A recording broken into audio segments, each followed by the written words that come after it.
Good day, crypto miners. Good evening, good morning. Hello, everyone. Welcome to this AMA here at Crypto Miners. Today we have L1X, a new blockchain to be. Our guest is Mathieu, I think. Hello, Yes, Mathieu. hi, Are you hi. with us? Yes, hi, can you hear me? Hi, yes, I hear you perfect. Can you hear me? Yes, I can. Thank you so much for having me on. You're welcome. It's a pleasure. We are looking forward to see what Layer 1X is, what kind of blockchain you're coming with, amongst all Yeah, others that's out there already. So it's going to be very interesting. great. Yeah, So no, I'm looking forward. yeah, we are a little bit late. I don't know what happened. I hope the technology is with us today. Please, let's pray to the technology gods or maybe Elon Musk even to let us stay on the full the full session. So, Mathieu, who are you to this project, and how long have you been into crypto? Yeah, I'm the Chief Growth Officer for Layer 1X. My name's Machi Rudolph. I've been in crypto ever since about 2017. I started as an investor, and probably had maybe a similar journey to a lot of people. I invested my money first and then my time after, because I realized that you have to invest a bit of time if you're going to invest some money. So I lost a bit of money here and there in 2017 and started investing a bit more time into crypto and really delving deep, not just into crypto, but into blockchain. And that's where my passion started for blockchain in itself. And I've just been working with a few different projects over the years, and then and I've joined Layer 1X, and I'm excited for the journey that Layer 1X is on. Great. So how many people do you have with you in your team? You are the Chief Yes, Growth Officer, you said. What else do you have there in we've the team? got a whole list. So we've got a legal team, we've got finance, we've got marketing, we've got a technical team of developers. There's probably all up included in the team, the core team and the broader team. There's probably about 30 to 35 of us. It seems to be a really big project already, and you haven't launched yet, right? That's It's right. coming soon. Yeah. It's launching in August this year. It's been being built for about 2 years now. Wow. That's interesting. Very interesting. So what is it that you see that is still needed then? I mean, there's probably a lot that's needed, but what is this project all about? What's gonna change? How are you gonna change the crypto space? Yeah, no, thank you for asking that question. Uh, so traditionally, there's a term in blockchain that's been around for a while that Vitalik from Ethereum, he kind of started talking about the blockchain trilemma, which is decentralization, scalability, and security. And if a blockchain could achieve those three things, then it could take on mass adoption. Now, with us, we feel that those three things are very important: decentralization, scalability, and security.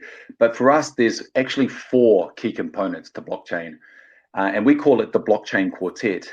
So aside from decentralization, scalability, and security, interoperability is the fourth feature, where blockchains have been built probably since inception. Blockchains have been built almost in a silo where, if you're on Binance chain or you're on Ethereum, you're pretty much limited to the innovations that are on that chain. And if you want to go cross chain, more than likely you're going to have to use a bridge to be able to do that. If you want to exchange tokens or Yeah. NFT, anything like that, you're going to have to use a bridge. And I don't know if any of your listeners have used the bridge, but if they have, they're taking a risk. I've used the bridge, but I don't know if this stat is common knowledge. But last year in 2022, there was $2 billion lost to bridge hacks because they're just unsafe. They're a centralized entity. They're slow.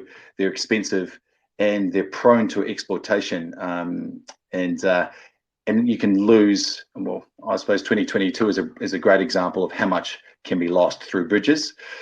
So one of the problems we aim to solve is to be able to connect blockchains without needing bridges, doing it in a decentralized way and a secure way that's also fast and cheap. That's good. Sounds very good, actually, because that's one of the pains when you when Yeah, you're dealing with crypto. Like yes. you have to know where to go and where to do this, and this is if you have that Oh, coin, you have to go there, and it's like oh, absolutely. Like, yes, you're preaching to the choir, I think, when you talk about the pains of and then sometimes it keeps people on one chain because they yeah, don't want to, exactly. they don't want to use a bridge. And I don't know, and sometimes they're complex. I don't know, Mary, if you've used how many bridges, but let's say you want to go from Ethereum to Binance, you've got a specific bridge, but then you want to go from Ethereum to Matic, you've got another bridge, and then you want to go from Ethereum to Fantom, and like you've got to Yeah. use, the only way is to connect through these bridges. Now, that's one of the features that we deliver, and it's based on a fundamental principle that guides us at Layer 1X and how it's been built ever since inception. So when the white paper was created, we're an Australian-based company in Western Australia, and our founder, Kevin Coutinho, worked with the University of Western Australia to be able to put together the white paper. And so, for example, the University of Western Australia is one of the top 100 universities in the world, and it is one of Australia's Go8, there are 8 universities, core universities within Australia that are focused on intensive research into various industries. So Kevin Coutinho worked with them to put the white paper together, and they did it from the user experience first. So they put you and I first in terms of what it needed to deliver. And one of the fundamental principles that guides the build and will continue to guide us is that all users should have access to all chains and all the innovations on those chains. And it seems so simple, doesn't it? It seems so Yeah, and common. why isn't it like that already? That's my Yeah. question always. And Mary, that's a great question, because and this is pretty much how, when blockchains began and they started getting built out, a lot of these blockchains had the intent to be number one, right? They wanted to be the blockchain. And now some of them built on specific coding language. Some blockchains are built on different. So there's EVM chains, which are Ethereum-based Solidity codes. There's Rust. There's all these different codes and standards that blockchains are built on, and it makes it very hard for them to talk to each other. It's almost like having a conversation on a telephone where you and I speak a totally different language, but we don't share the same language. So it's like trying to communicate like that. So while it seems common sense that all users should have access to all chains, it's very, very hard to actually make that happen. You've got to have a very, very robust and innovative consensus mechanism to make that connection. So is it because it's too big of a project and nobody really wanted to walk the miles that's needed, or is it very, very Yeah, specific, so it's hard to find someone who can code this, or what has been the problem more? yeah, that's and there's probably a few reasons. So Ethereum, obviously the largest chain by TVL, so the largest chain in the world by users, by total value locked. What we saw with Ethereum is when it was built, it had that kind of we're going to be the number one chain in mind. So they built that, they built it that way. Now, what happened with Ethereum when it started building out, that it wasn't effective enough, wasn't efficient enough to meet the needs of the user. As DeFi was adopted and more use cases came online, Ethereum was a very expensive chain, and still is a very expensive chain to participate on. Yeah, And very.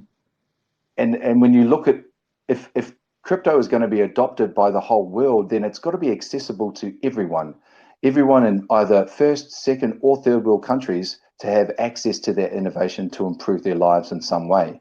Now, with Ethereum not meeting those needs, we then had chains pop up like Avax and Matic and all these other chains popping up to try and meet the need of the user. Now, also other chains popped up, such as, Solana, Polkadot, Cosmos. And when these other chains were popping up, they weren't all built in the same way to speak the same language. So part of it is the fact that these chains are building in these silos, and it takes a very, very innovative and skillful developer team to be able to do that.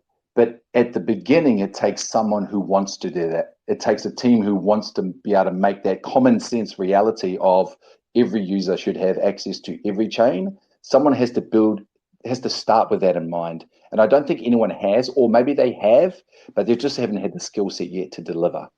Yeah, in the beginning, there wasn't too many that could connect. So maybe no Yeah, one really thought about it either. Now it's so yeah, many, so now it's getting confused, more and more confusing all the time. So yeah, I think yeah, it's about time now that it happens. So are you absolutely.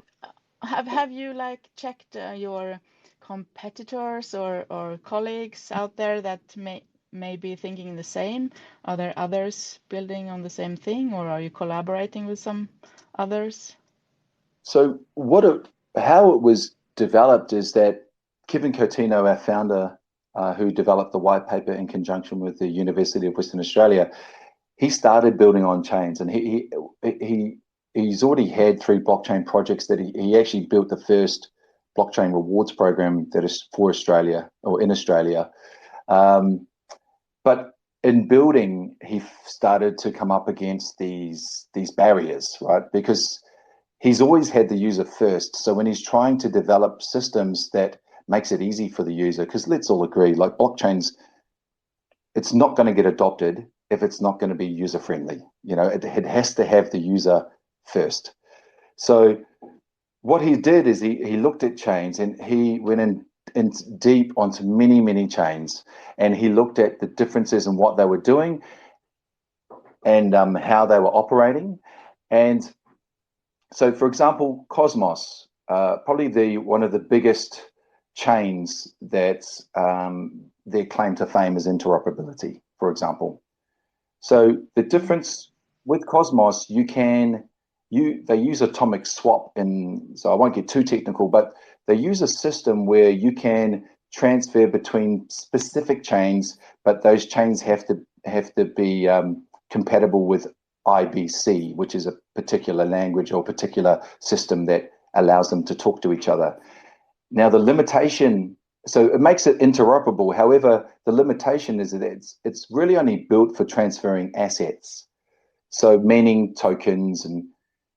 But what Layer1X does is, through our interoperability, we're able to talk to chains that are EVM and non-EVM. So we're launching in August. We're currently interoperable already with Ethereum, Binance, Avax, Matic, Fantom, Arbitrum, Optimism, and Solana. So those 8 chains hold 80% of the total TVL across all blockchains. And that's why we've selected those 8 chains first to interoperate with. Now, the difference between us and, say, Cosmos is that we can not only transfer, without using bridges, we can not only transfer tokens and NFTs in between those chains, so either from Layer1X to another, say to Binance, or you can even use Layer1X to transfer from Fantom to Avax, from Ethereum to Solana. So we're allowing the unification of all chains, but you can also transfer logic. It means that my contract on, say, Layer1X can talk to your contract, your smart contract on Avax, and we can have a conversation that creates space for extra innovation, meaning that my contract can say, hey, when your contract does this, tell me, and then I will do this on my end, and I'll send that over to you. So for an example, let's say you have an NFT on Ethereum, and it's yielding on Ethereum. So let's say you've got an NFT on Matic, and it's yielding on Matic, but you want to be able to sell that on OpenSea on Ethereum. So what you can do is you can port that NFT over to Ethereum, but still keep the yields generating for you on Matic, because those smart contracts can talk to each other. And that's just the tip of the iceberg of innovation that can happen when not only you can transfer tokens, but also logic between chains.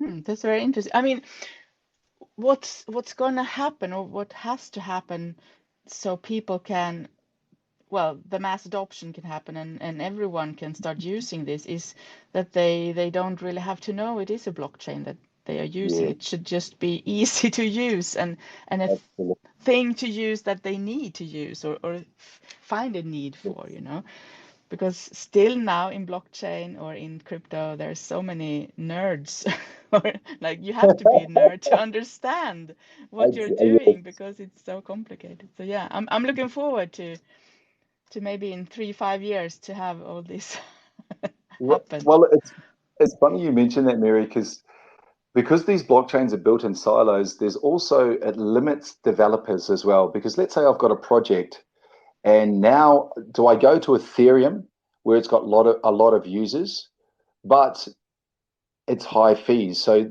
then do I go to Matic, but I sacrifice the users and the liquidity because that I could have got on Ethereum?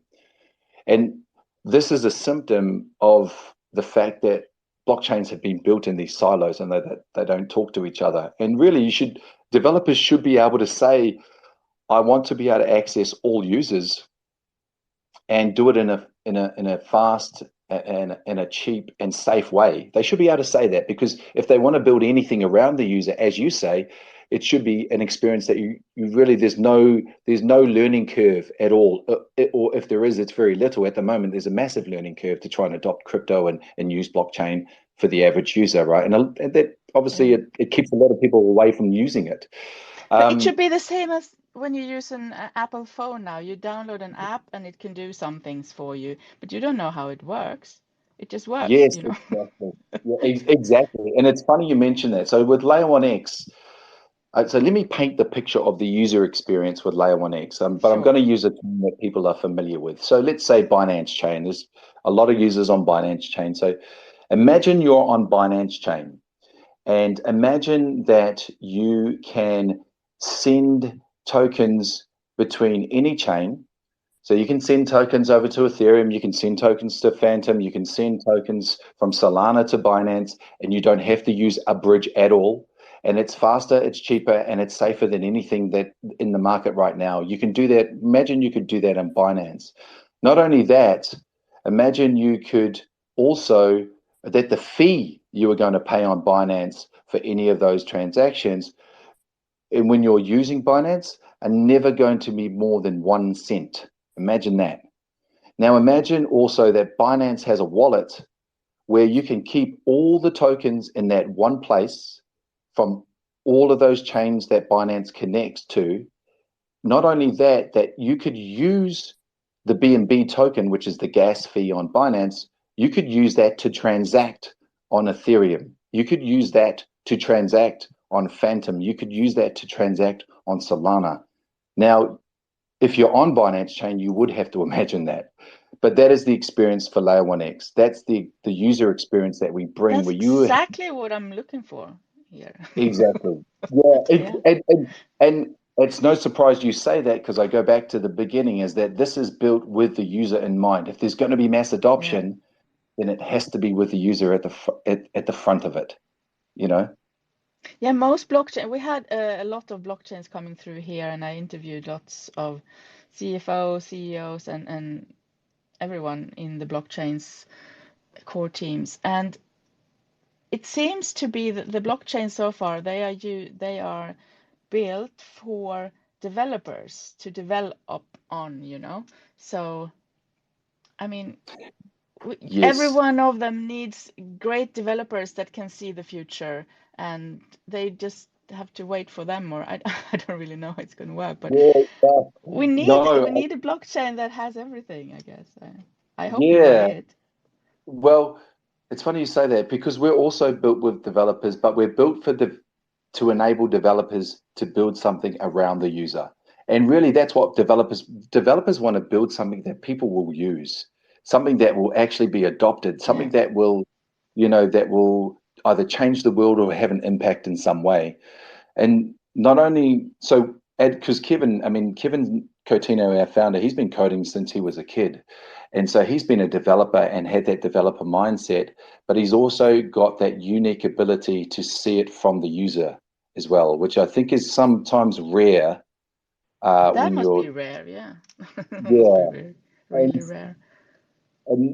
and not only do we open up innovation for people like developers, but let me give you another example of how we actually open up innovation for people in countries that maybe are limited currently to accessing blockchain and improving their lives in some way. So for example, on layer 1x, it's not just the fact that we can interoperate, we're scalable, we're fast. We do over 100,000 transactions per second, half a second transaction finality. When you make a transaction on layer 1x, it's like that. You push the button, it happens. And then also, our transaction fees are 1 cent. Now, imagine someone in a third world country. Imagine someone in a poor part of the world that has access to the internet, but it's still a poor part of the world, and they want to try and get ahead. Imagine they've got an idea that they want to be able to build a business, and they want to be able to, improve their lives, but also, maybe achieve a goal of theirs to be able to build a business, but they don't have access to capital to start them off. Now, let's say they have access to the internet, and so they can get that capital through crypto, through blockchain. Now, imagine if that loan is, say, a $200 loan for them, and in a lot of countries, that's a lot of money, So it's $200 to start their business. Now, let's say they take a loan from someone in Ethereum. Now, every time they've got to pay their monthly payments back on that loan, it might cost them $15 just for the transaction fee. Like that's Yeah, I know. all, It's you know what I mean? stupid. But with us, Yeah. it's 1 cent. So it just and the good thing about it, if it's a lending platform built on layer 1x, then they not only have access to people to lend them money from layer 1x on that chain, they now have access right now.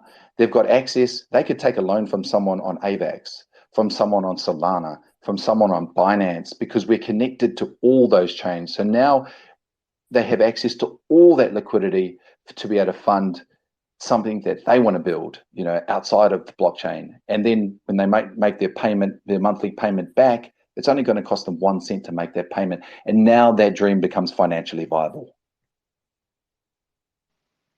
Yeah.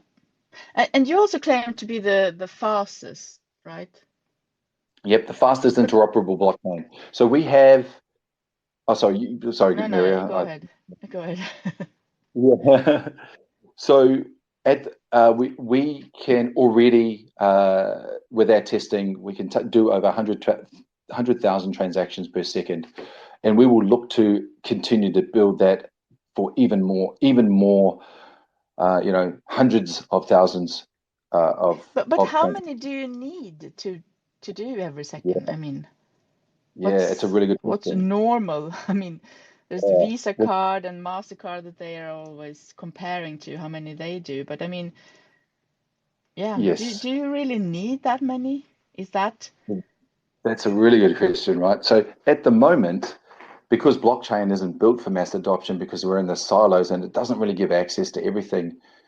But this is why, if you're going to give access for all users to all chains and all the innovations on that chain, then you better be ready for mass adoption, right? And it's not just crypto, right? Blockchain is more than crypto is a subset of blockchain.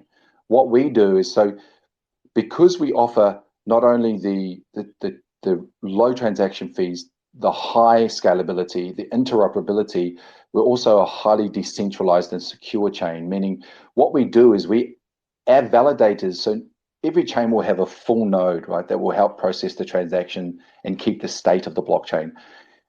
Our validators, they're not the traditional nodes. Our validators are smart devices, meaning that the phone that maybe a lot of people are holding in their hand right now, that can be a validator. Your smartwatch can be a validator on our network. It means that we have access to the potentially millions of validators on the system to decentralize and secure the system. We're the very first blockchain to do that. You're very unique there, right? It's not absolutely. Well, I think it was only in January, Vitalik from Ethereum said, I think using mobile devices to help validation process is a good idea. Well, he's about 2 years too late because we started building that out 2 years ago, right? With that in mind. Okay.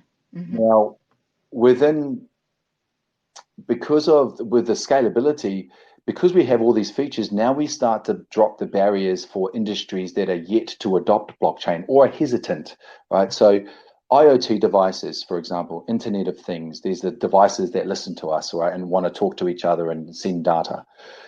Now, IoT, there's security issues, there's expense issues for IoT to adopt a lot of chains or to adopt blockchain fully. We solve those issues through L1X. Now, because of that, and this is like my example of why we need scalability. In 2 years' time, it's predicted that there will be 76 billion IoT devices around the world. Now, if Layer 1X was just to capture 0.5% of that, right? Now, with an IoT device, in terms of transactions per day, some of them can do 4 a day, to like the smaller ones, up to thousands of transactions a day for your industrial IoT or your vehicle-to-vehicle communication. So if you can imagine, if 1% of the market, if there's 76 billion and they're doing anywhere between a few a day to thousands a day, the numbers get ridiculous. But let's say it's a few a day and we get 1% of that market. That would equate to about 380 billion transactions in a year. So, and that's just from one industry. And because now this is a really interesting part that gives value to our token. Our transaction fees, when you pay your transaction fees, those transaction fees are distributed into 3 different areas. 50% of the transaction fees go to the full nodes to reward people staking the L1X token on those nodes, and it rewards their participation. Now, if there's a lot of transaction fees, and I suppose if you take 385 billion times 1 cent, you get about $3.8 billion, right? So just from the IoT industry and just from 1% of it. Now, half of those rewards will go to reward the stakers, which makes it extremely lucrative to hold the L1X token and stake it. 25% of those rewards will go to reward those mobile validators, so people validating on the system with their smart devices. And then 25% of those transaction fees will go into the foundation, where they will either be reinvested for development or they will be burnt. Now, if you can imagine, and that adds a deflationary mechanism to the token and makes it highly valuable to hold the L1X token, because if we're driving mass transactions through the system and we're burning mass amounts of L1X token, you can imagine what happens to the value of that token. And we took a lot of we were purposeful in approaching Prism Group to help us with those tokenomics, because they're one of the world leaders in terms of tokenomics for layer 1 blockchains. Not only that, it took us a fair few months, but we onboarded a partnership with MME Law, and then they helped set up the Ethereum Foundation, and so we sought them to help set up the Layer 1X Foundation. So we were purposeful in our partners. So with the tokenomics, we wanted that to match the tech. If we're going to be mass adoption, the tokenomics have to fit that. So I suppose I've taken a very long time to answer your question. Why is scalability so important? It's because now Layer 1X opens up industries that were hesitant before now to adopt blockchain, and there will be a lot of industries that can now adopt that and use blockchain. Yeah, I was just going to say that now I understand why you have to be so fast or so many per second, because it's not only payments that's going to go through like we maybe think of when we compare to MasterCard or Visa. That's only payments. You have so much more availabilities, or what's called opportunities to to take blockchain to other places than payments. So yeah, I get it now. Exactly.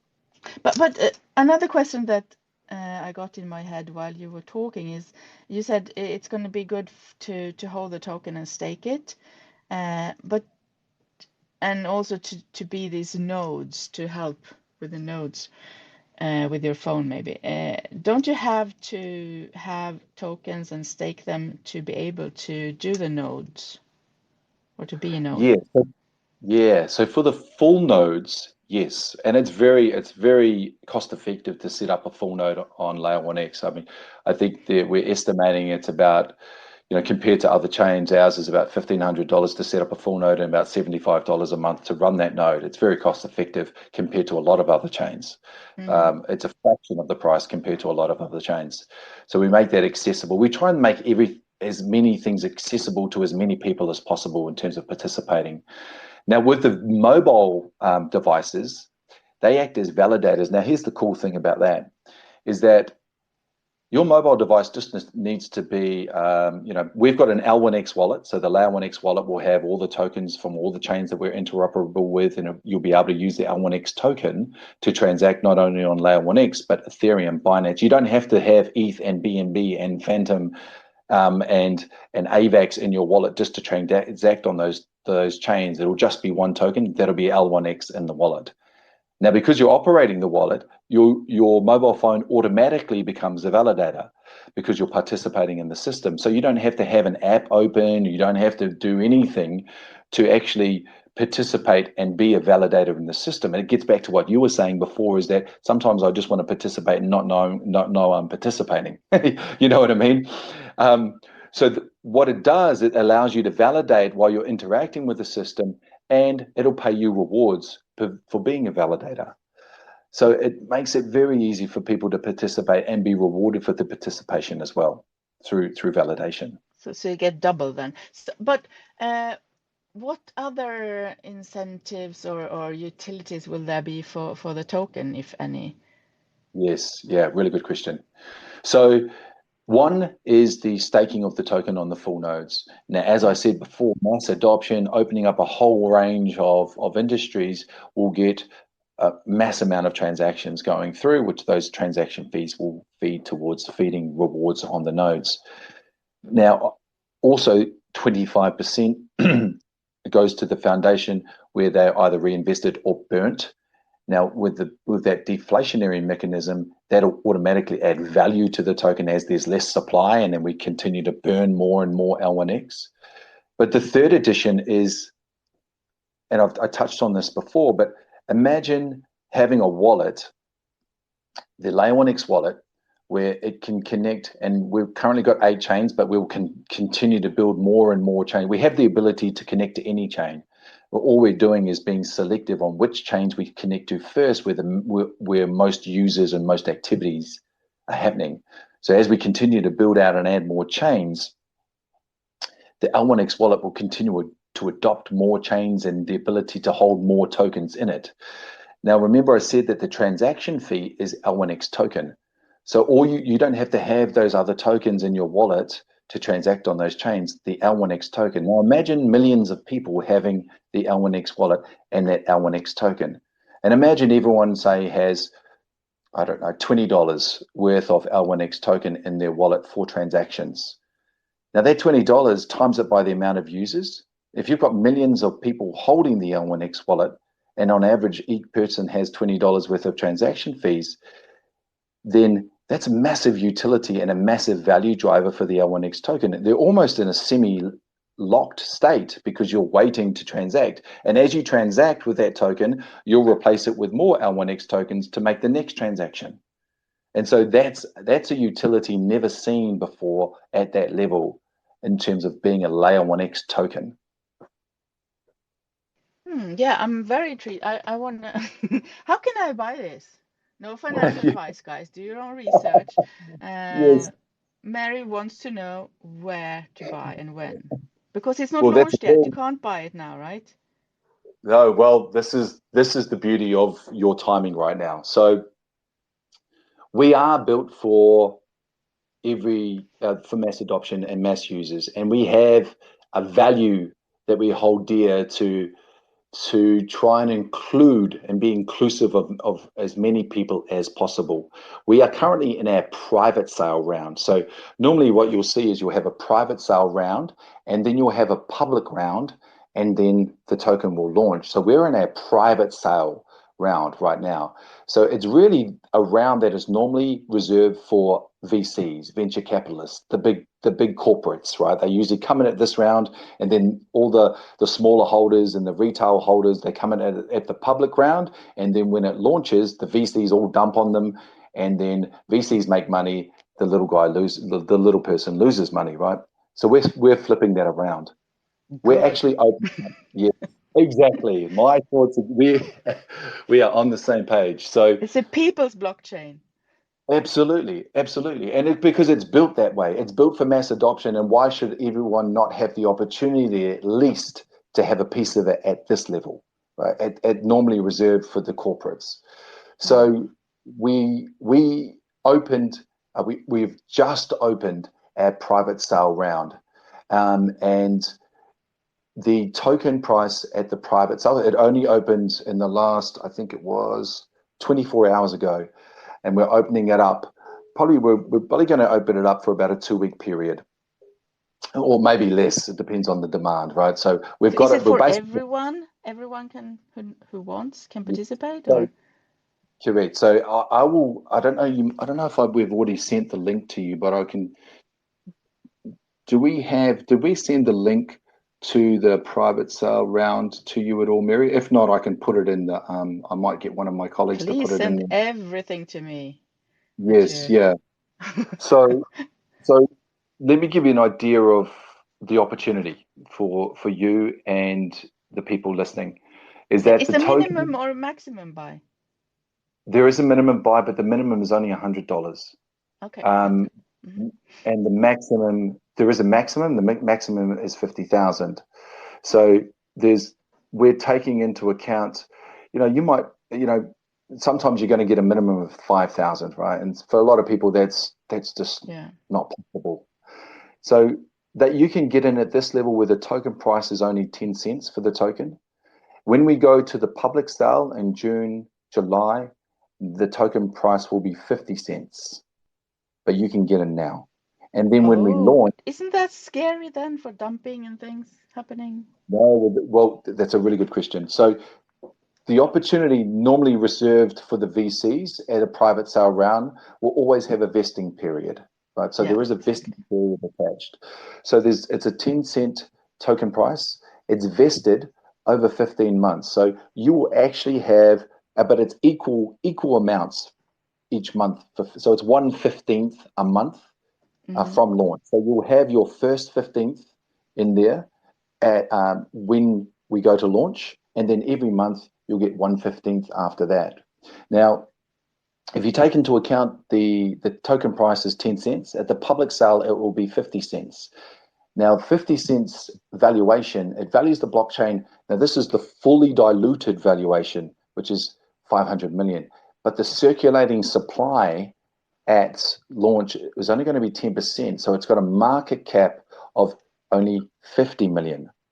Now, if you look at, and this might kind of give you guys an idea of what that means. At the moment, it's just numbers, right? We can see the difference between 10 cents and 50 cents, but let's talk market caps. So a fully diluted market cap means that if all the tokens, all the 1 billion tokens, and now they're vested over all those 1 billion tokens have a vesting period of 30 years. The investors now only have to vest for 15 months, but all the other pools, they're vested for 30 years, which is longer than normal, right? But it allows us to smooth the inflation rate. And also, I think it's a testament to what we're building here. We're building for the long term. But let's say the token price is at 50 cents at launch. It gives us a fully diluted market cap of 500 million. That's if all the tokens were on market, but they're not going to be. Let's have a look at probably the most recent layer one to launch of note anyway was Aptos. So have a look at Aptos. I think they launched maybe 4 months ago. Aptos's fully diluted market cap, and they launched 4 months ago, is 14 billion. Aptos claims scalability, we have that scalability. We have the decentralization. We have the interoperability that Aptos does not have. So if you can kind of if you feel that the features we offer and the adoption that we deliver is better than Aptos's, then I'll let you do the sums on what the potential is on that investment. Yeah, for sure. I mean, how are you going to market this then after launch? Yes, you have really good. a pretty big market budget, probably, I guess. Yes, we do. So we're really ramping up after the private sale. We've started. So it's all been about the tech for 2 years. So we've started to build out our team in terms of marketing, promotion. We started to build that out probably in January, right? It's only last month we started to build that out. But what you'll see is we have a huge marketing plan coming once past the private sale. Then we ramp up to not only marketing, but we've got a long list of projects that we're talking to now that want to build on us. So you'll see not only will it be through our marketing that we'll be raising awareness about L1X, but it'll also just be through the projects that are building on us, talking about and us presenting, saying, hey, look, this is what's possible. And let me give you an example. So there's one project called HealthLink, and it's based in Singapore, and it's in conjunction with the Singapore government. HealthLink is building a project where it allows you to hold ownership of your own health data. It means that basically you can hold your data on the blockchain, and you have the authority who you release that data to and what data you release to them. So if you're communicating with an insurance company or another health provider, they can only see that data if you allow it, and then they can only see the data you allow them to see. So what we're doing is once again, it's the user at the center of it. We're giving the ownership of data back to the user. You imagine if is this like an NFT then? My own data is my NFT, and I can it's tokenized. Yes, correct. So it's tokenized, sell and it's parts of it or give out parts of it here and there. Yes, to those you who can need it. authorize parts of it to be revealed. Yeah, revealed to a certain entity. So you can choose, and it's only that entity can see it. Now, there's also a way for you to authorize just a hash or a serial number that authenticates the data underneath it. So you can actually just show the serial number without revealing the data. So it's really innovative, and it's just an example of. Yeah. One thing that hits me when because people are now talking about this, not only your blockchain but others, about this. I can have my own data and I give it out in certain ways and I own it myself. But in order for this to happen, there must be also someone who can take the data, Yes. and where do I give all my data now? Yeah, I give it as my ID card or driver license or passport to people or to instances or companies, and they can't read blockchains. How fast is this? I mean, how far away is this really before it can be true?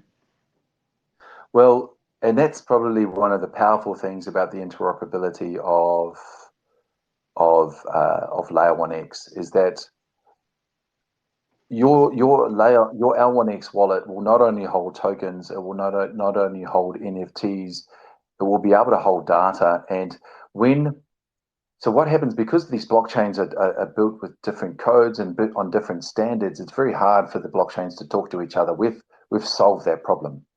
Now, when you can have a private blockchain which is associated to either an industry or an entity, where that's how they can connect to blockchain.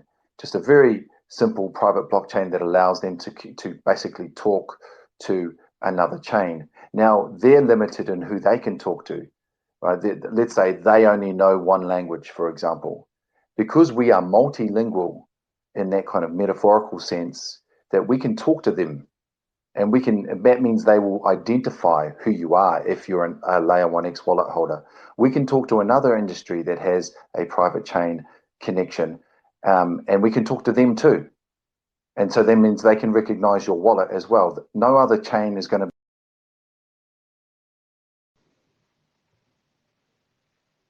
Can you hear me? Hello, Mary. It's not much. Welcome. Welcome back. Hi. Yes, it's not much. No, it's not much. Okay. It's been a big transition in the last 5 minutes, and so my name's Tempo. How are you doing? Hi, Tempo. Yeah. I'm fine. I was waiting. We didn't want to lose Matthew yet. I know. Or L1X. He's just the best. Look, it was just a bit of a glitch in the system when we thought we'd lost you. So glad to be back on. No, the whole space went down. So yeah, everyone left. Yeah. Involuntarily. Well, hopefully yeah. he'll be able to pop back on. But in the meantime, yeah, I'm just hanging in there. Thanks for everyone for joining us. It's been a terrific spaces so far. Yeah, great to have you. What's your name? Tempo. Yeah, Tempo. Yeah, so I'm in the marketing at Layer 1X, and yeah, it's just a very exciting time to be working with Layer 1X. It's yeah, we're doing really exciting things. Yeah, for sure. We are very eager to know more here.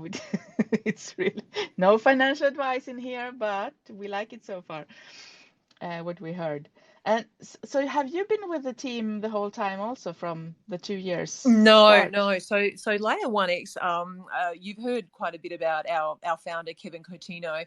And so they really started with the concept of the white paper with the University of Western Australia. And at the same time as theoretically figuring things out, they actually started building it as they were figuring out the theory behind all this decentralization, interoperability, scalability, and security.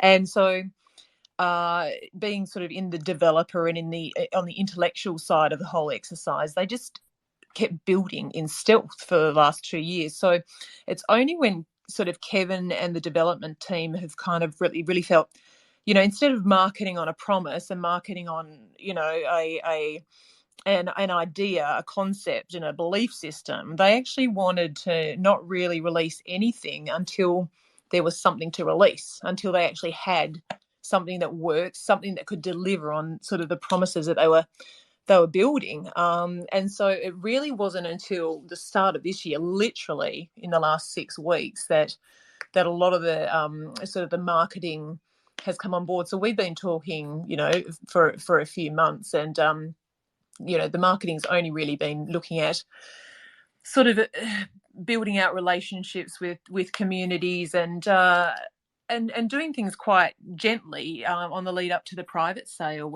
and just sort of that's where we are at the moment. But post private sale, that's when we really scale up our efforts, to let the world know what we're up to. Great. And yeah, we were on, I think maybe you were in here listening too. We were talking about how to buy it now. Yes, everyone is eager to know. Yes, well, so we heard it's minimum $100, and everyone can participate because the private sale already started, but we don't really know where it is. Okay, yes. So the private sale, yes, it has just started, and yes, like you said, there's a minimum of $100 investment and a maximum of $50,000. I did hear Marchu speaking about the logic and the belief system behind the private sale as well. So the Layer 1X has a website which everyone can go to and just register your details, and you can actually put in the amount you'd like to purchase. Now I think you connect your MetaMask wallet, and you do KYC, which is a very simple process. It's literally it's a really simple, streamlined process, and then you can get the amount of Layer 1X that you want. So it is a first come, first serve basis. I think I might have put in earlier the link to it. It is in the chat. You'll be able to scroll down, everyone, and see Oh, well, I hope you can. Yeah, this is a new space Oh, now. of So course, maybe it's a if new you put space. it Here, well, again. I'll put it in again. Let me just see if it's. But I mean, KYC. How do Oh, you have it's a KYC? simple process. So it's literally putting in I think your email, your name, your region, and just ticking that you and your birth year. That's all it is. It's we've joined up with one of the best ones, and it just does it all for us. I'm not technical on that front, but I have gone through the process myself, and it's really very simple. So you don't have to take a picture Oh, or no. movie of yourself. There's nothing like that. There's no passports or anything like that. That's all done. No. I don't know how they do it, but we're working with one of the most regulated and proper ones, and that's all done. Definitely not my area of expertise, but I went through the process, and it's just a couple of seconds, so it's no problem. And and then you just can do it all in one place. So I'll just. And what do you use to buy with? So you can use your BNB or ETH or any cryptocurrency, USDT, USDC from any of the chains that we're interoperable with. I think it's with if you've got a MetaMask wallet with $100 and above on, then you can do very, very simply. So it's quite a easy process. And then when I get my tokens, which is not yet. That's right. Yeah. So, but what can I put them in any wallet that I already have, or do I need your wallet then? So when by the time we launch on the main net, which will be sort of more towards the middle of the year, everything will be the layer 1X. August. Yeah, so the layer 1X wallet will be launched within the next, I think, maybe within the next 2 months, but certainly prior to the main net launch. Just working on finalising some little bits in that, but it's pretty much complete and ready to go. And so when the tokens are delivered, they'll be delivered over a 15-month period. At sort of 1/15 of all the tokens throughout the 15-month period, and they'll just be dropped straight into your layer 1X wallet, which you can interoperate with and use as soon as you get them, really. Okay. Someone tells me you can't buy using mobile. I'm not Someone is sure. trying already. Oh, right. Good for you. Yeah, maybe try on desktop. But I think here I'll just share the private sale link here again, and really you should be able to click through that and go from there. There we go. I'll just pop it in now. There we go. So that's now in the chat there, and it is in the last chat as well. So if you want to go through, you can. It's just sending at the moment. Oh, okay. Yeah.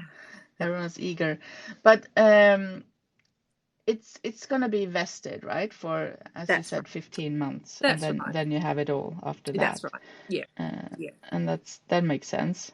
But it's going to be open for 2 weeks, you said. But also you said first come, first serve. Isn't that really lots of people interested in this already? That maybe it's sold a lot already when it started. Yes, it started, and it is like last night when we started at 8 o'clock last night. The website crashed. Now that's Web 2. That's not layer 1X. Okay, but we said, oh, this wouldn't happen if it was already in Web 3. So so it has been. We've had a great response, but we're keeping it open, and we're certainly talking to as many people as possible while it's open and running. So yeah, it's great to be chatting tonight. So are you going to have more private sales, or how many tokens are sold in this first one? This one, I think there's 50 million in this private sale, and then there will be a public launch at the same time layer 1X goes live on the main net, which is around the mid-year. So only one private sale, and this is happening now.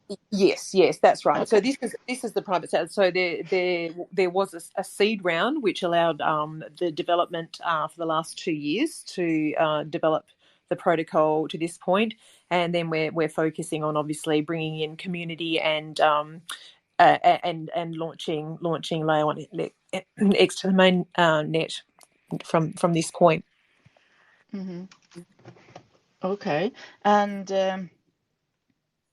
let's see. I get some stuff from people sending me questions here. Yeah, I'm not as brilliantly technical as Marchu is, but yeah, I'll do my best for everyone, and certainly welcome your questions. Someone is asking if I'm using my phone as a validator or node, what happens if I'm in a ropey signal area and my connection might be lost for 5 to 10 minutes at a time through the day? Would the downtime give me a poor validator rating or incur any penalty or rebuffs? No, there's no. I don't believe there's any penalties from my understanding. So what it is, it's because it's such a decentralized process. When there's a vast pool of mobile validators that we can choose from. So if there are areas of latency, then other devices will be just picked up. So as it stands. And I'm not technical. That's my understanding. There's certainly going to be enough decentralization and enough options that there'll be it shouldn't be an issue because there'll be plenty of options to validate the transactions.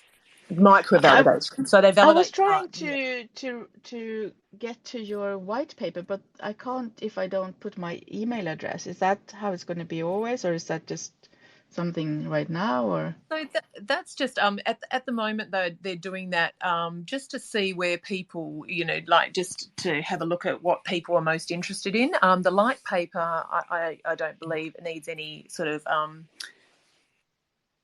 the white paper doesn't need any the light paper doesn't need any email. I think you can just access that. And okay. I've just had our chief of strategy just get in contact, and he's better at that sort of detail. So if he's in the audience, we might call him up as well. Yeah, let's have him up here. Please raise your hand, sir, so we can see you. What's his name? It's Crypto Fred. If you're in the audience, Crypto Fred, where are you? Let's have all the layer 1X people up here. Come on, guys. Maybe I'll just call him up. I was just trying to get to the light paper. It's also requiring Kevin requests your action to continue. Oh, that's Kevin Coutinho. Yeah, that's our founder. Yeah. Okay. Yeah, that might change in the next couple of days. Depending. Okay. Is that so? Do you find that that's something that you wouldn't want? Is that putting you off sort of finding out more information? Maybe a little bit, because it's not normal. I don't know. I mean, anyone can make up a fake address if they want to just put an address. So, but that's a hassle if that's what you want to do. If you don't want to put your own name, email, if that's the only one you have, maybe. Yeah, I don't know. Because it's DeFi, people are a little bit. I hear. Yeah, that's something that we could change in the next few days. So we might give that option to people as well.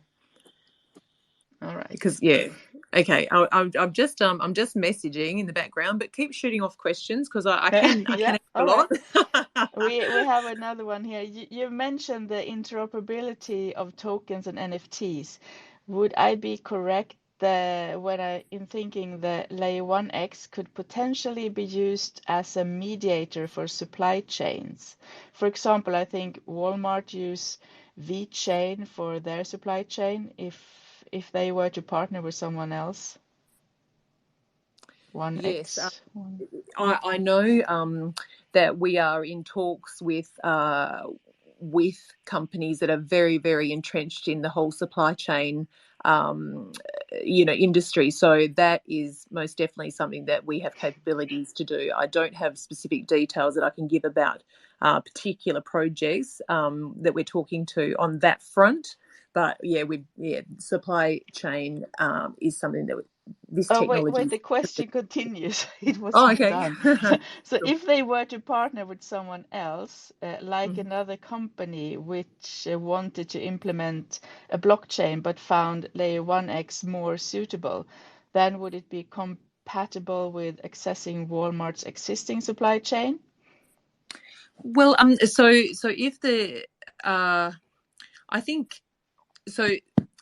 I'll talk more broadly, and actually, we've got Crypto Fred raising his hand as well in the audience. But I know that with all of any dApp that's built currently on any of the chains that we're compatible with, it's not a matter of completely having to rebuild any dApps to access multi-chains. It's actually just a matter of a simple changing a line of code so that it points to our RPC. So it's so in terms of making things interoperable and making things compatible with layer 1x, it's actually a very, very simple process. Now, we've got Crypto Fred here, who's much more technical, and he'll be able to handle those questions really well with you, Mary. Oh, I'm not very technical either. I'm just reading technical questions. I love these questions are brilliant as well, and we really do. We love the engagement here because actually we really want scrutiny. We really want people to understand what we're doing. So we love these questions. So keep them coming. Yeah, someone was asking more about the NFTs also. Is it really true that you can change the NFTs to whichever chain, or that was Hi, yes. I can Hi, Fred. probably jump on that. Yes, you can. So we're compatible across, at the moment, 8 different chains. It's all visible. I'm not going to go through all the detail of that. People can read that in the light paper or the white paper if they choose.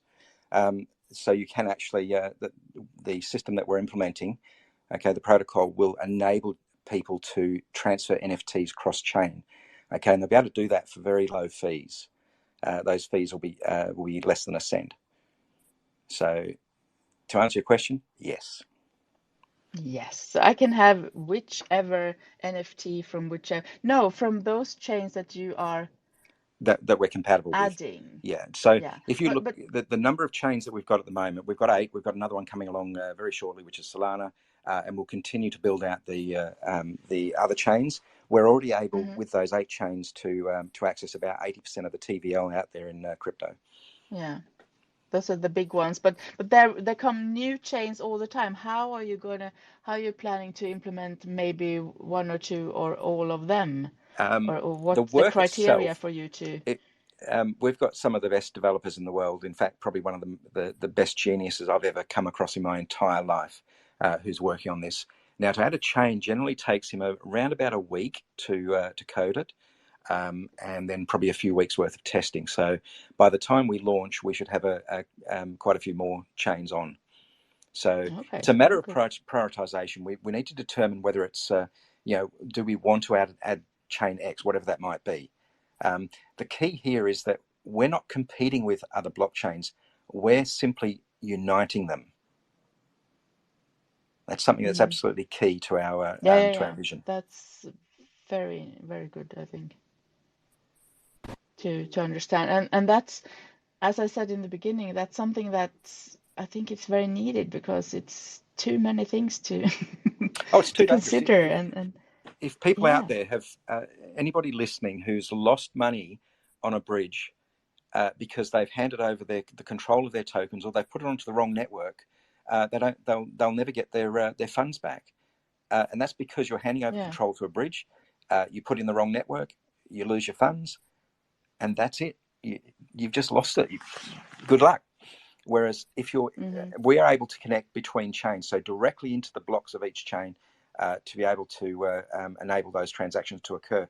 Throughout that entire process, you retain custody of your tokens. Yeah, that's very good. And you are also creating your own wallet, right? Yes, we are. Yes, so we already have a wallet. Now you can actually go onto our testnet, which is L1X and you can actually try out the wallet on there. You can create it. You can actually add your own external wallet if you want, or just create your own in there. Have a play with it. Now, at the moment, it takes what with the L1X token, creating an L1X token on there at the moment. You can go in there, but that will be cleared before we go live, obviously, and zeroed. Now, what we're doing over the coming weeks and months is actually adding in other chains, coins and tokens into that wallet to make it compatible across a number of different chains. Okay. So let's have some questions. We have some people raising their hands there, and they're eager to speak. Do you have time, guys, to stay on? Because this was a little bit delayed now because of all the technical It's issues. fine. It's great. I want to hear the question from some people here. I'm going to unmute you.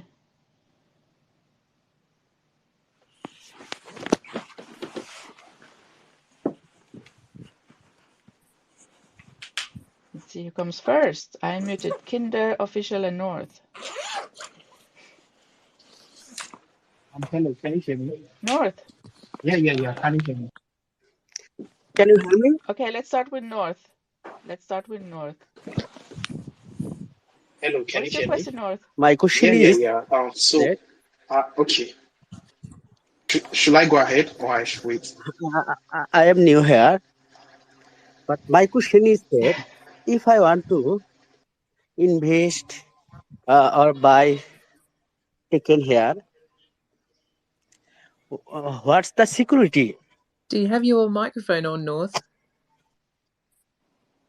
No, Kinder is talking, I think. What do you want to know how to buy, Kinder? Is that your question?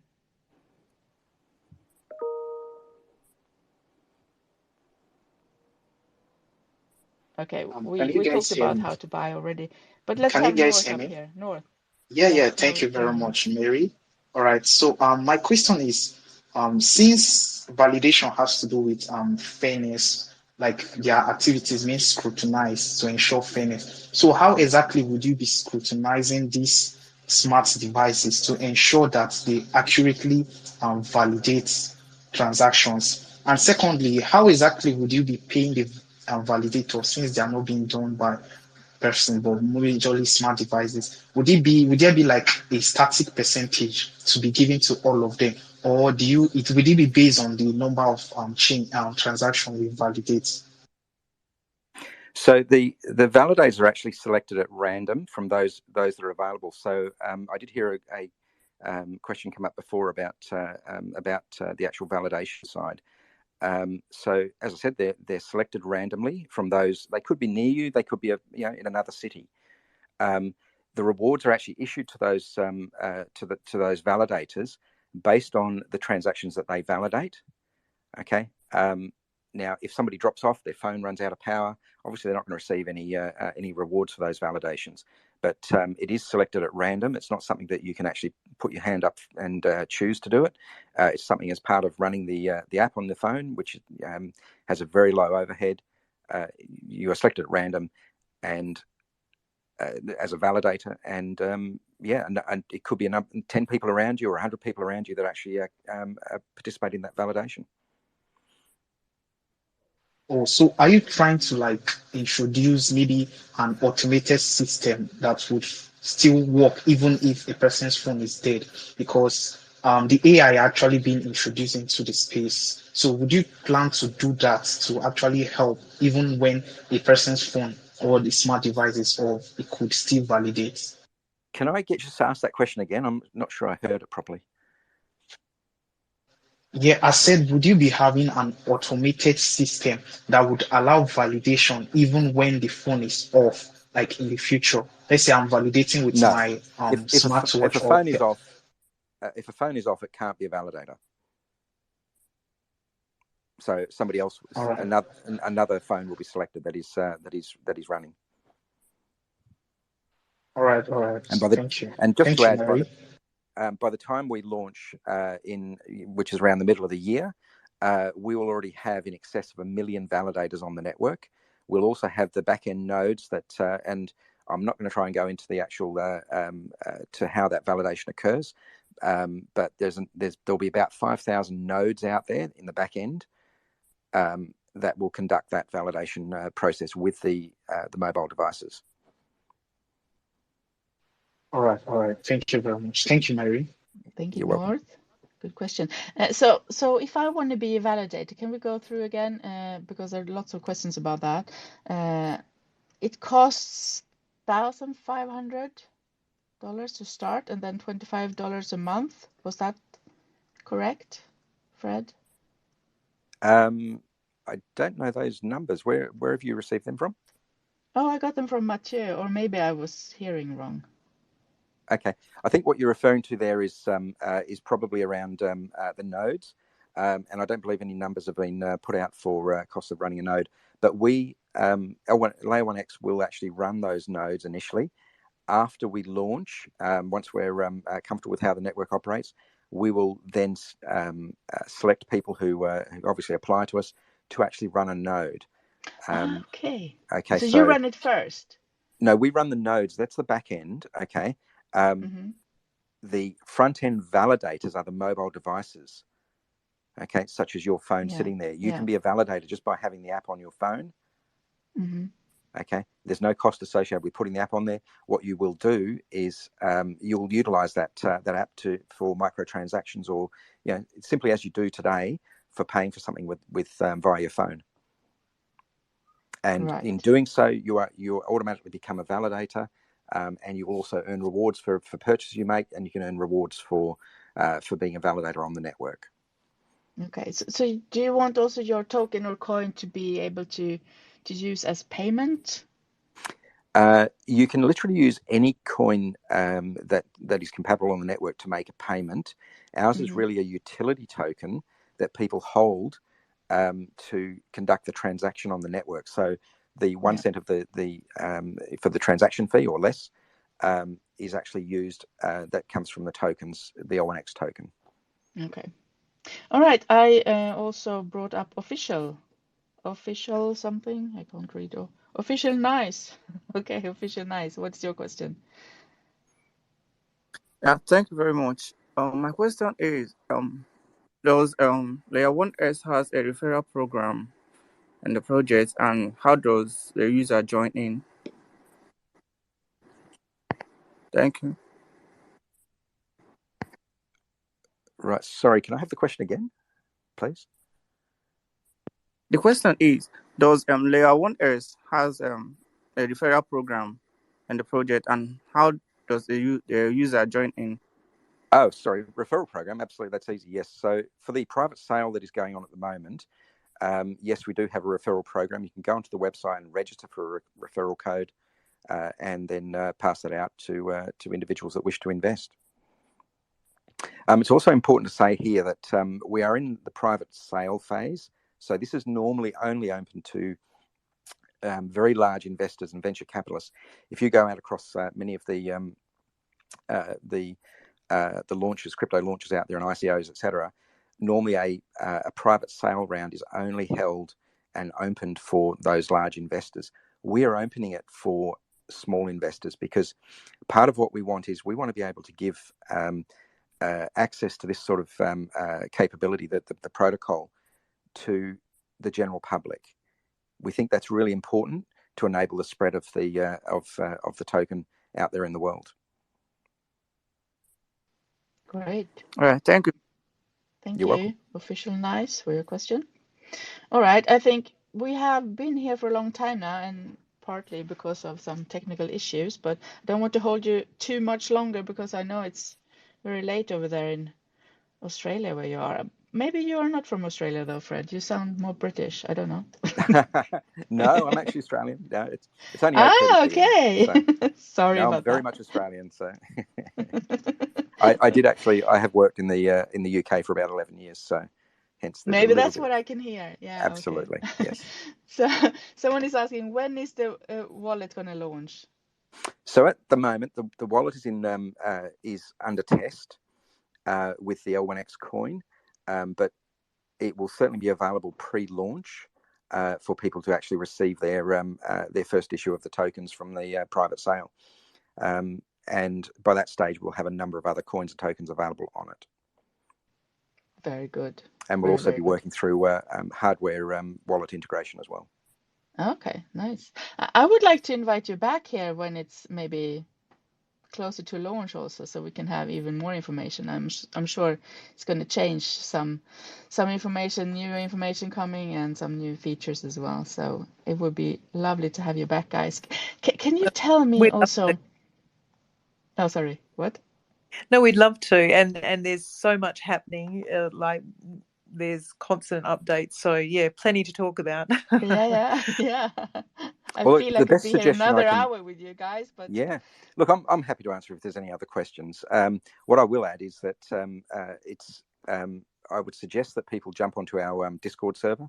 There's a link on the website, and they can pose the questions up there as well. We've got a fantastic team of individuals all around the world. We've got people from New Caledonia, from America, from Asia, Australia, all over Europe, providing that support. nice. What about Sweden? No, not yet. Well, no, nobody directly in Sweden, but actually, in fact, I think we did have somebody offer to do moderation over there. So, yeah. Okay, cool. And I've just put it in the link as well. You can see it in the links here. Discord. It's just L1X, but click on the link in the chat and join us. It's a great server, and that's where you certainly get a lot of alpha and all the latest updates too, guys. So it's Discord is the main social net That's platform. that's probably the best source for it. What I will actually tell you, I'm going to give you a little bit of. I'm not going to tell you the detail of the alpha that's coming up over the weekend. Probably around Sunday our time. We're looking to release some very, very serious alpha. I think people will really want to hear what we've got coming. The stuff that we, I don't know if so tell us, Ainsley's Fred. actually spoken. Oh no, I can't tell you just yet. You have to jump on Sunday and join the server and have a listen. Okay. I think it will start blowing people's minds about where this protocol is going. Okay, very cryptic. Some social platform. Oh yes, it's big news. Serious alpha that's coming. Big news. Okay, Alpha will be happy to hear about a big alpha coming. That's the owner. That's one of the owners of this. Oh yes. Of this space. So I've just dropped the our Twitter link in as well. So yeah, jump on our socials, guys. I mean, you're all very early. It's fantastic to be chatting with you, and definitely follow the socials because there's going to be a lot happening coming up, and that's where you're going to hear it. I'll just throw out one word for Sunday, and that is exchange. Oh, okay. Nice. All right, Fred. I'm coming. So, okay, another question here from me is, where do you see this project going? I mean, where are we with this project in 3 to 5 years? Okay, so our tokenomics have actually been designed by the Prism Group, who's probably the best tokenomics organization out there that I've come across, focused really on the layer one side of the protocols. Those tokenomics have been worked out over a 30-year period. Okay, so we're not a fly-by-night. We are a very serious organization that is seeking to unite all blockchains. And you can only do that if you've actually got a lot of very forward thinking. So when you design your tokenomics to work out over 30 years, that should give people a message. Okay, so next time some projects come on, I won't ask that question. I will say, where do you see yourself in 30 years? Absolutely. Very We'll good, still Fred. be there. It'll evolve throughout that time. It'll evolve, but course, it is designed to last that. It goes very, very fast in crypto. Oh yes. 1 year is like 10 years in real life. I agree. It's like 3 months is like 3 years in crypto. So yeah. So 30 years is like 3,000 years in crypto. Yeah. No, it's really fun talking with you guys. Sorry that Mathieu couldn't come back. You can tell him hello from us and goodbye and everything. And he didn't have to get a closing statement, but I will give that opportunity to you guys instead. And first, I want to know if you like pineapple on pizza or not. I Sometimes. I just had Hawaiian pizza for dinner, so I'm going to have to say yes. Oh, you've Ah, How definitely got does to that put. sit with everyone? Is that a thumbs up or a thumbs down with everyone? Let me oh, see. that's You've perfectly got to. fine You've with got to I want to have me. know what everyone pepperoni on it. Fred Uh, likes Pizza's got to have pepperoni. pepperoni. Yep. oh, I'm with you, Okay. Fred. Yeah, perfect. Yeah, love it. All right, Um, guys. with the closing statements, Mary, first of all, thank you, and thanks everyone. We've had a great time, all of us, between Marshu, Fred, and I, and we really do encourage you to click on the links. They're all in the chat. First of all, it's joining Discord and joining our Twitter. Love to see you in our communities. And the big thing is our private sale. If any of this has sparked your interest, the window is open now. It won't be open long, and it's not very often that a project like this comes along. I think Fred and I have both been in crypto for a while, and we've seen a lot. And we just couldn't wait to be part of this Layer 1X team, and we all feel really proud we're part of something that's a game changer. So we really appreciate being able to talk to you about it, and yeah, follow those links if you're interested. The private sale's on now. Great. I will try it now. No financial Excellent. advice, guys, but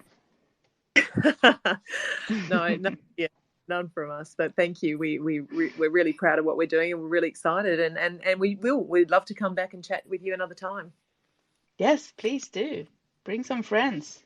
Bring some more core Excellent. team members. You seem to be a fun team, so you're always welcome back. Oh, thank you. We're having a great time. Thank you so much. Thank you so much for coming. And Fred, did you want to have a closing statement? You're free to go too. No, I think. Oh, do you know what? I think the best thing I can suggest to people is, if you have any questions or you're, is this real? Jump onto the Discord. Start asking the questions. We want the hard questions out there. Okay, we want to be able to answer those and tell you how truly revolutionary what we're producing will be for crypto. We're going to unite blockchains around the world. We're doing things that other chains think that they're doing. Some out there like Solana, you can go on there and build it. They claim interoperability, but it's only with other projects, protocols that are built on them.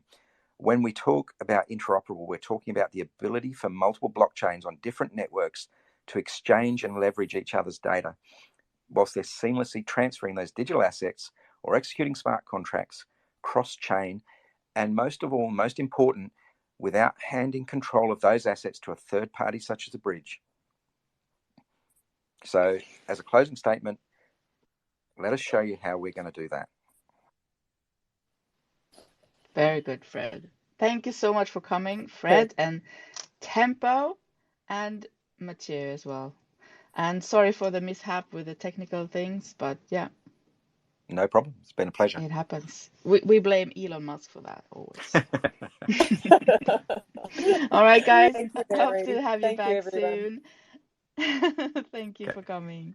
I will try Discord. I don't like Discord, but I will try. Can you open a Telegram too soon, or is that yes, in the pipeline? we've got a Telegram. We've got a Telegram. Let me just pop that in the chat just before we, and then everyone's welcome into our Telegram too. All the action. Telegram is there, but all the action is on Discord. So it's just wait till we find join. it's the best way to change distribute the the action, information. Fred. I'm sorry. We will relocate the action to Telegram now. Don't you worry. Actually, I'll put it. Go for it. Okay. All right. Excellent. Thank you so much. Thank you so much, and have a lovely night over there, I guess, in Australia. It must be very late. Yeah. So take care, guys, and good luck with the project. I'm looking forward to hear more about it and participate as well. Okay. Bye. Excellent. Bye, everyone. Have a nice day. Bye, everyone. And to everyone in here, before you leave, I can also tell you we have another AMA coming up later today. I think it's maybe 4 o'clock. Yeah, 4 o'clock UTC. So see you all back then, I hope. Bye for now. Mary over and out.